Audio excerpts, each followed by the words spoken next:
On t'a-tu déjà dit, pour qu'un massage soit efficace, il faut que ça fasse mal? Aujourd'hui, on va démystifier le mythe que pour qu'un massage soit efficace, il faut que ça fasse mal.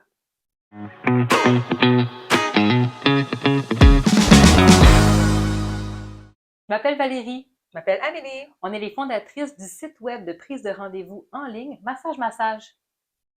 Et nous, ce qu'on veut, c'est encourager les gens à prendre soin d'eux par le biais de la massothérapie, mais aussi à prendre soin d'eux dans leur quotidien, que ce soit de leur santé physique ou de leur santé mentale.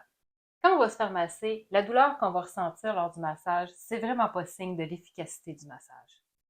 Donc, parce qu'il y a plein de techniques qui sont toutes dans la douceur, comme la fasciothérapie, par exemple, qui va venir travailler au niveau de l'enveloppe musculaire.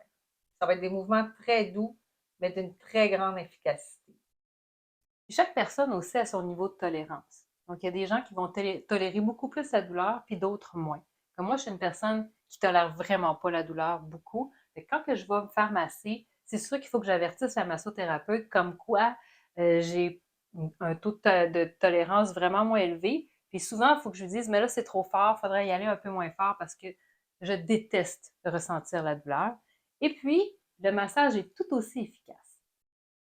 Ça, puis des fois, il y en a qui vont dire ah, je vais endurer parce que je veux que ça. Je veux que mon problème se Je règle. veux que ça fonctionne, ouais. Mais tu sais, souvent, ça va prendre quelques séances avant que le problème se règle. Puis lors de la première séance, bien souvent, ça va être plus douloureux.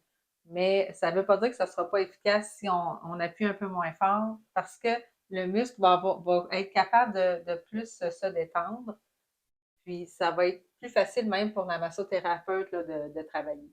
Quand on ressent de la douleur, veut pas, on se crispe. C'est ça. Donc, en se crispant, on va faire d'autres tensions ailleurs dans notre corps. Donc, ça va juste déplacer un peu le problème plutôt que de régler le problème comme il faut au bon endroit.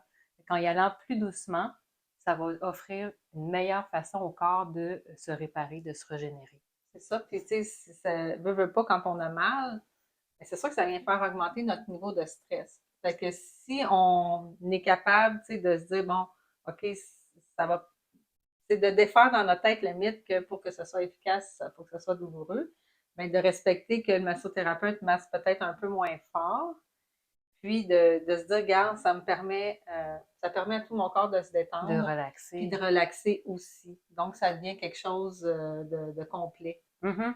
Donc, ça va offrir aussi la sécrétion des bonnes hormones pour le bon problème. C'est ça. En résumé, c'est de se rappeler que la douleur, lorsqu'on se fait masser, c'est important de bien la doser.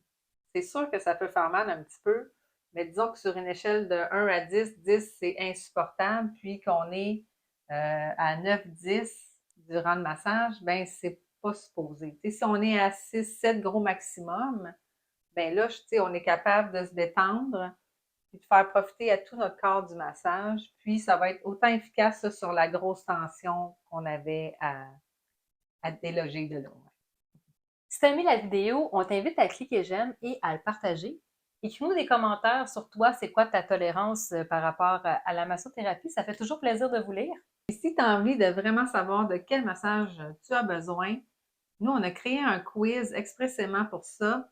Alors, si tu as envie de le faire, tu as juste à télécharger le lien gratuitement dans la description.